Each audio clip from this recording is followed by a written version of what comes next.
Hey guys, so today I'm going to talk a little bit more about using peel and stick tile or peel and stick paper on top of a floor that already has tile. In the past, I posted a video about using peel and stick tile on top of a very low carpet, but this will be if you already have tile floors and you're just looking to make a cosmetic change.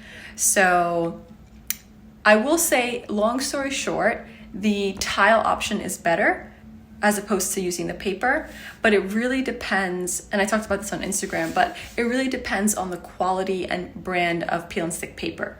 So, for example, before this, I applied a dark walnut wood peel and stick paper on my bathroom floor, and that didn't last so long just because it was so thin.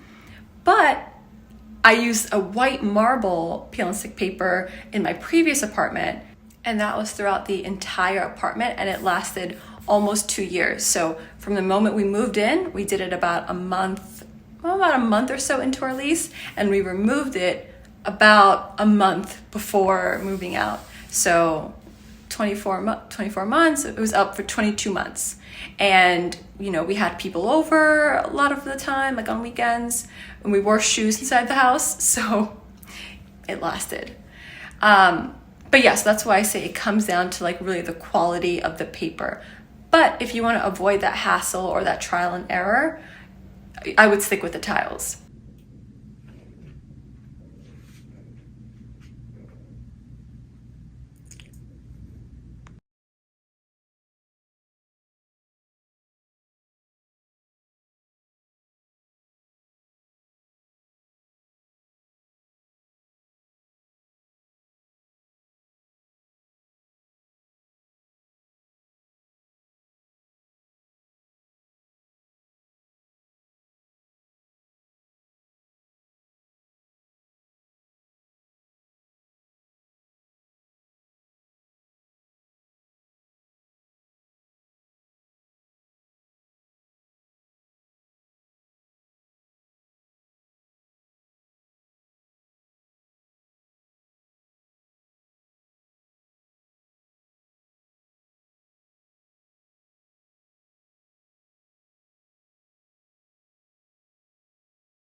Hey guys, so I'm almost done with the bathroom floor. I have one more panel to do, and again, this is the material here. It's a peel and stick laminate, I guess. It has a little bit of cushioning.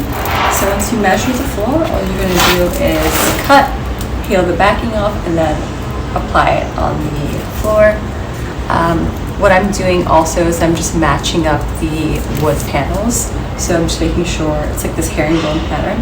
So I'm making sure they align so it looks like one consistent floor and design. That's that.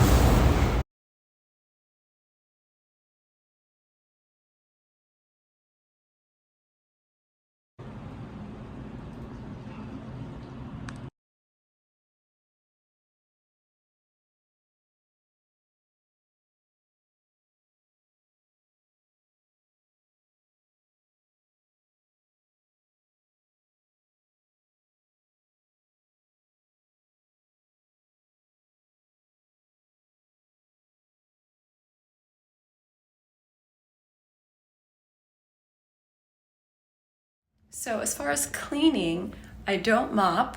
I use, first I'll vacuum, and then I use a swiffer, with wet wipes. So that's just more effective for me, and I do clean at least 3 times a week. So yeah, that works for me. There was no issue when you remove it. It's totally fine.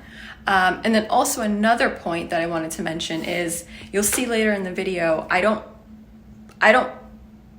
apply all the tiles directly on the floor. Even in the other video over the carpet, you see I use a regular white poster paper. And the reason for that is just to avoid too much glue getting on the floor. You can still put it down, but since I change my apartment so frequently, it's less work to remove. So if you're gonna keep it up for a long time, it's fine. You could apply it directly on the floor. But if you're going to be changing it up, I would suggest creating another barrier.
And as far as the removal, I'm gonna upload separate videos just showing that in more detail, but the removal process is very straightforward. It's easy to do, it just can be a little time consuming. So that's the thing. For me, it's worth it, and I always tell people, when you do the peel and stick option, there are pros and cons to everything, right? So peel and stick, it's so easy, it's inexpensive. However, the trade-off, I think, is when you remove it, it requires a little bit of effort. Again, so you have to sort of decide like what your needs are. Do you own the property? Do you rent the property? And then make your decision based off that. But for me, totally worth it. I love peel and stick. Anything peel and stick, I'm, all for. But yeah, so removal is pretty easy. I just try and find ways to make it easier. So I'll show you guys how I did this.